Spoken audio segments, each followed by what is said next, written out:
Super star ఎవరిదో cinema చాలా భారీ ప్రచారంతో విడుదలైన తర్వాత ఒక్కసారిగా ఫ్లాప్ అయితే ఎలా ఉంటుందో, లేకపోతే బ్రహ్మాండంగా బంతులో పరుగులు తీస్తాడు అనుకున్నటువంటి ఒక ఆటగాడు ఉన్న పలాన్ని డకౌట్ అయితే ఎలా ఉంటుందో అలా అనిపిస్తుంది ఈరోజు ఒక ఇంటర్వ్యూ చూస్తే. అత్యంత వివాదాస్పదుడు అని పేరు తెచ్చుకొని చక్రం తిప్పి అధికారం చెలాయించిన మాజీ ఐఏఎస్ అధికారి ప్రవీణ్ ప్రకాష్ ఈరోజు ఇంటర్వ్యూ ఇచ్చారు. ఆ ఇంటర్వ్యూ ఎందుకు ఇచ్చారు అంటే ఆయన చెప్పే ప్రకారం ఆయన బీఆర్ఎస్ తీసుకున్నారు గత ఏడాది జూన్ జూలైలో అనుకుంటాను. కాబట్టి ఆంధ్రప్రదేశ్ ప్రజలకు ఎప్పుడో ఒకసారి ఒక వివరణ ఇవ్వాలి అనే దాంతో నేను ఇంటర్వ్యూ ఇస్తున్నాను, లేకపోతే నాకు ఇక్కడ ఏమీ అవసరం లేదని ఆయన అంటున్నారు. చేసిన వాళ్ళేమో మీరు ఇప్పటికే తప్పు చేసేసారు కాబట్టి, కర్మ వచ్చేసింది కాబట్టి మీరు పాప ప్రక్షాళన కోసం ఇప్పుడు ఆ దశలో ఉన్నారా, ఎవరైనా ఇలాగే ఉంటారు కాబట్టి ఆయన ఏదో చంపలేసుకోవడానికి వచ్చాడని వీరు ఆశిస్తున్నారు.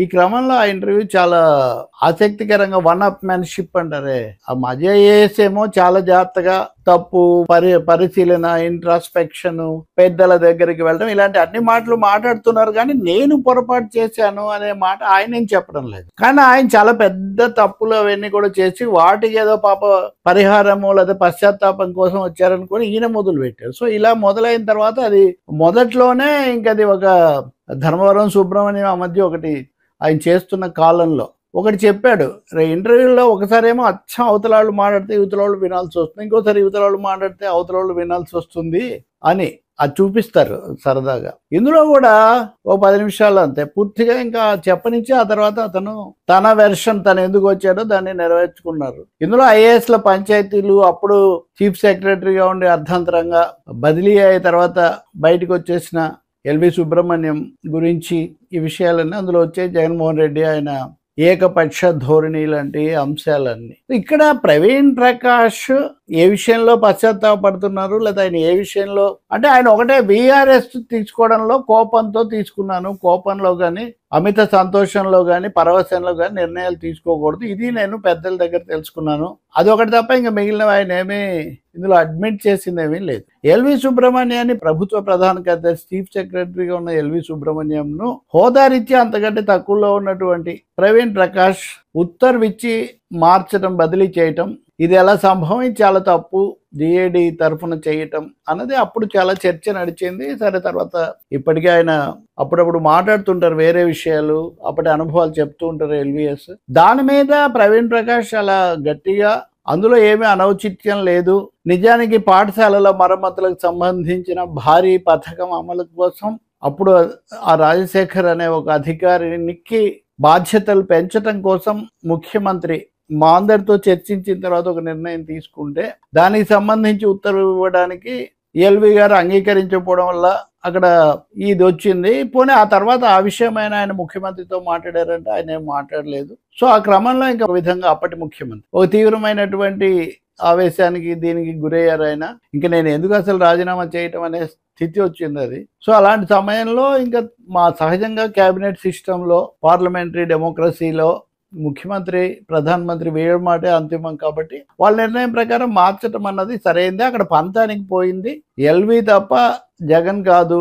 ఇది ప్రవీణ్ ప్రకాష్ ఏ భాషలో చెప్పినా దాని సారాంశం. అయితే మీరు పై అధికారిని మీరు ఎలా బదిలీ చేస్తారు లేదా ఆ స్థానం నుంచి తప్పిస్తారు అంటే ఎప్పుడైనా ముఖ్యమంత్రి సంతకం చేయరు కదా, ఉత్తర్వులు ముఖ్యమంత్రి పేరుతో రావు కదా, అవి తప్పకుండా ఇంకో శాఖ అధికారి లేకపోతే సెక్షన్ ఆఫీసర్ కేంద్రంలో అయితే లేకపోతే ఆ సీఎంఓకి సంబంధించిన కార్యదర్శి ఎవరో ఒకరు చేస్తారు కదా. కాబట్టి ఆ విధంగా నేను చేయాల్సి వచ్చింది, చేశాను. అంటే ఫర్ చీఫ్ మినిస్టర్ అని చేయాలి కదా అనేది ఇక్కడ ప్రశ్న. ఫర్ చీఫ్ మినిస్టర్ అని సాధారణంగా చెయ్యరు. కొన్ని సందర్భాల్లో it has the sanction of sons authority అని ఉంటుంది, కొన్నిసార్లు అది కూడా ఉండదు. ఎందుకంటే నిబంధనల రీత్యా వాళ్ళకి ఆ పదవి ఆ బాధ్యతలో ఉన్నప్పుడు వాళ్ళు they are authorised to do. వాళ్ళు చేశారంటే ఆ పైనుంచి శాంక్షన్ ఉంది అని అర్థం. ఫర్ ది చీఫ్ మినిస్టర్ అని సంతకాలు పెట్టడం చాలా అరుదు. PA to so and so లేకపోతే సెక్రటరీ టు గవర్నర్ ఇటువంటి సంతకాలు వస్తూ ఉంటాయి. కానీ ఫర్ ది చీఫ్ మినిస్టర్ లేకపోతే ఫర్ సో అండ్ సో అని చీఫ్ సెక్రటరీలు లేకపోతే టాప్ లెవెల్ బ్యూరోక్రాట్స్ అలా సంతకాలు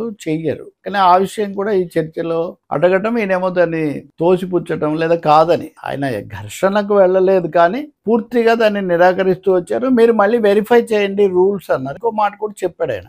ఏంటంటే రూల్ ప్రకారం వల్ల రూల్స్ ఫ్రేమ్ చేసేది ఈ క్యాబినెటే కదండి. వాళ్ళే కదా, వాళ్ళు చేసిన రూల్సే అక్కడ అమలు అవుతాయి. So all said and ultimate గా ఎగ్జిక్యూటివ్ అనేది ఇక్కడ పని ఎవరు చేసే వాళ్ళైనా నిర్ణయం చేసే అధికారం పూర్తిగా క్యాబినెట్ కు, ముఖ్యమంత్రికి, ప్రధానమంత్రికి ఉంటుంది. దీంట్లో ఇంకా రెండో మాట ఏం లేదు. ప్రశ్న ఏంటంటే ఐఏఎస్లు నిబంధనల ప్రకారం గట్టిగా ఉంటే ఇది సరికాదు అని చెప్తే వాళ్ళు దారికి వస్తారు కదా. లేదా ఇప్పుడు పివి నరసింహారావు హయాంలో పలానా జరిగింది కదా, ఇట్లాంటి మాటలు వస్తే ఖచ్చితంగా ఐఏఎస్ అధికారులైనా ఏ అధికారులైనా కానీ పాలించేటటువంటి ప్రభుత్వ అధినేత యొక్క నిర్ణయం ప్రకారమే వెళ్తారు. వాళ్ళలో వాళ్ళ మధ్య రావడం కూడా చాలా తక్కువ. కాబట్టి ఇక్కడ వ్యక్తిగతంగా నేనైతే ఎవరి దగ్గర పైసా తీసుకోలేదు ఆయన చెప్పేది. ఈ మాట చాలా మంది అంటుంటారు. వివాదాలు లేకపోతే కొంచెం అధికారంలో శృతిమితి వ్యవహరించటం, అన్నిట్లో చక్రం తిప్పాలనుకోవటం, తన మాట నెగ్గాలనుకోవటం ఇట్లాంటివి ఉంటాయేమో, కానీ అవినీతి విషయంలో అతని మీద పెద్దగా ఆరోపణలు లేవు అని తెలిసిన వాళ్ళు, చుట్టూ ఉన్న వాళ్ళు చాలా మంది చెప్తూ ఉంటారు. అందుకనే బహుశా ఆయన దాన్ని ప్రవీణ్ ప్రకాష్ అవినీతి ₹1 కూడా తీసుకోలేదని చెప్తున్నారు. రెండోది, నేను ఒంటరిగా జగన్తో నేను ఎప్పుడు మాట్లాడలేదు. ముఖ్యమంత్రి నేను ఒంటరిగా ఎప్పుడు కలుసుకోలేదు. ఎప్పుడైనా కానీ అజయ్ కల్లాము, ధనంజయ రెడ్డి లేకపోతే ఇతర అధికారులు ఇంతటి ఆర్డర్ ఒక 5గురము అక్కడ ఉండేవాళ్ళం, అలా జరిగేది అని చెప్పారు. సో మొత్తం మీద చెప్పాలంటే ఇంటర్వ్యూలో చాలా ఆశ్చర్యం కలిగించేది ఏంటంటే ఒక లిక్కర్ కుంభకోణం, లేకపోతే ఇంకా చాలా నడుస్తున్నాయి కదా రోజు కుంభకోణాలు, ఆరోపణలు, అరెస్ట్ ఇట్లాంటివే కదా చర్చకు వస్తున్నాయి మీడియాలో కానీ బయట కానీ రాజకీయాల్లో కానీ. ఆ ప్రశ్నలే లేవు. ఎందుకు లేవు నిజంగా? లేదా ఎందుకు అలాంటి అంశాల మీద ఫోకస్ రాలేదు? ముందే అలాంటివి ఏమి వద్దులేని అంటే ఒకసారి ఎవరినైనా కలిసి మాట్లాడేటప్పుడు దాని ఫ్రేమ్ అవుట్లైన్స్ ఒకసారి నిర్ణయించుకుంటారు కదా, అలా జరిగిందా తెలీదు. కానీ రాష్ట్రంలో చాలా చర్చకున్న అంశాల్లో ఎవరి పాత్ర ఏంటి, ఇంకొకరిది ఉందా? కొంతమంది ఐఏఎస్లు కూడా అరెస్ట్ కావడం, ఐపీఎస్ల మీద కూడా చర్యలు తీసుకోవడం ఇట్లాంటివి జరిగాయి, గత ప్రభుత్వంలో జరిగాయి. వీటన్నిటి గురించి ఏం ప్రశ్నలు లేవు అక్కడ. ఐఏఎస్లు, ప్రభుత్వాలు ఐఏఎస్లు అదుపు చేయగలుగుతారా లేదా అంటే ఇక్కడ ఒక మాట ఏంటంటే ఐఏఎస్లు లేదా ఐపీఎస్లు కూడా అనుకుందాం, వాళ్ళు చాలా అతీతంగా ఉన్నట్టు వాళ్ళు ఏదో మిగతా వాళ్ళని సరి చేయాలి అన్న ఒక ధోరణి. ఇది ఎంతవరకు సరైంది అనేది కూడా ఒక ప్రశ్న. మొత్తం మీద చెప్పాలంటే అలాగే చంద్రబాబు నాయుడుతో సంబంధాలు, జగన్తో సంబంధాలు, వివిధ దశల్లో ఏం జరిగింది, ఇట్లాంటి చాలా విషయాలు ఆసక్తికరమైనవి వచ్చాయి. కానీ ఎప్పుడైతే సహజ సంభాషణగా నిలదీయటం వేరు, ఎంత తీవ్రమైన ప్రశ్నలైనా వేయచ్చు, లేకపోతే ఏమైనా ఆధారాలు ఉంటే చూపించి అడగవచ్చు, కానీ అలా జరగలేదు. అది మొత్తం మీద చెప్పాలంటే ఇంతకు నా 6 మార్కులు 8 మార్కులు వస్తే చాలు, నాకు ఇంకా పూర్తి మార్కులు వచ్చాయి, అయినా కానీ నాకు రావాల్సినంత పదోన్నతి రాలేదు కాబట్టి అసంతృప్తిగా ఉండింది, దాంతోనే నేను నిష్క్రమించాను కూడా అని కూడా చెప్పుకుంటూ వచ్చారు. ఇంకోటి కూడా అన్నారు ఎల్వి మీద, అదే పెద్ద ఆరోపణే. ముఖ్యమంత్రి వయసు 45 ఏళ్ళు కావచ్చు, 50 ఏళ్ళు కావచ్చు, ప్రజల మ్యాండేట్తో వచ్చిన తర్వాత అధికారులు ఎవరైనా ఎంతటి వాళ్ళైనా ఆ మాట వినాలి కదా. మాట్లాడితే నేను ఆ ఏజ్లో చేరినప్పుడు అప్పటికి ఇంకా పుట్టలేదు, లేకపోతే అప్పుడు ఇంత సర్వీస్ లేదు, నా సర్వీస్ అంత వయసు లేదు అంటే ఎలా కుదురుతుంది? వాళ్ళది అథారిటీ ప్రజలు ఇచ్చారు, దాన్ని మనం గౌరవించాలి కదా అని. సో ఇక్కడ 2 విధాలు కూడా, అంటే అధికారంలోకి వచ్చిన వాళ్ళు ప్రజాస్వామికంగా అందరినీ కలుపుకొని పోయి నిబంధనల ప్రకారం వ్యవహరించటం అనేది ఒకటైతే, అధికారులుగా సలహాదారులుగా ఉన్న వాళ్ళు కూడా పద్ధతులు, ప్రజల తీర్పు లేకపోతే నిబంధనల ప్రకారం వెళ్ళాలి కదా అనేది రెండవది. అంటే ఇవన్నీ చాలా కాంప్లికేటెడ్ థింగ్స్. కానీ అసలు అన్నింటినీ మించి ఒక ముఖ్యమంత్రి, మాజీ ప్రధాన కార్యదర్శిని, ఇంకా ఒక 2-3 అధికారులను పెట్టుకొని ఎప్పుడు ఒక ఇది నడుపుతూ ఉంటే ప్రధాన కార్యదర్శికి కానీ ఇంకోరికి కానీ ఏ మేరకు నిర్ణాయక పాత్ర ఉంటుంది? ఈ ప్రశ్న ఇది ఎలా ఉండబోతుంది అన్నది ముందుగా తెలిసిన అంశమే. అయినా కానీ అంటే అడగాల్సినవి, నేను ఎవరి ఇంటర్వ్యూ ఎలా చేస్తారు, ఎవరిని ఎందుకు తీసుకుంటారు అన్నది మనమేం చెప్పలేము. అది జరిగిన దాని మీద చూసిన తర్వాత చేస్తున్న వ్యాఖ్యానం మాత్రమే. ఇందులో ఇంకా చెప్పుకోవాల్సినవి కూడా చాలా ఉన్నాయి. అలాగే మన వ్యవస్థలు ఎలా నడుస్తున్నాయి అన్నది కూడా కనిపిస్తుంది. కానీ ఎన్ని వివాదాలు, ఎన్ని వార్తలు, పతాక శీర్షికలు, ప్రైమ్ టైం డిబేట్లు పెట్టిన తర్వాత ఆ టాపిక్స్ ఏవి దీంట్లో రాకుండా ఇంకా దేన్ని ప్రధానంగా సంకేతం ఇచ్చినట్టు దీని ద్వారా అనే ప్రశ్న మటుకు మిగిలింది. మూడవది, దాని మీద ముందుగా జరగాల్సిన కసరత్తు, నిబంధనలు, అలాగే పరిణామాల యొక్క ముందు వెనకలు, ఇవన్నీ పూర్తిగా పరిశీలించిన తర్వాత ఈ చర్చ జరిగిందా అన్నది కూడా సందేహం కలిగిస్తుంది.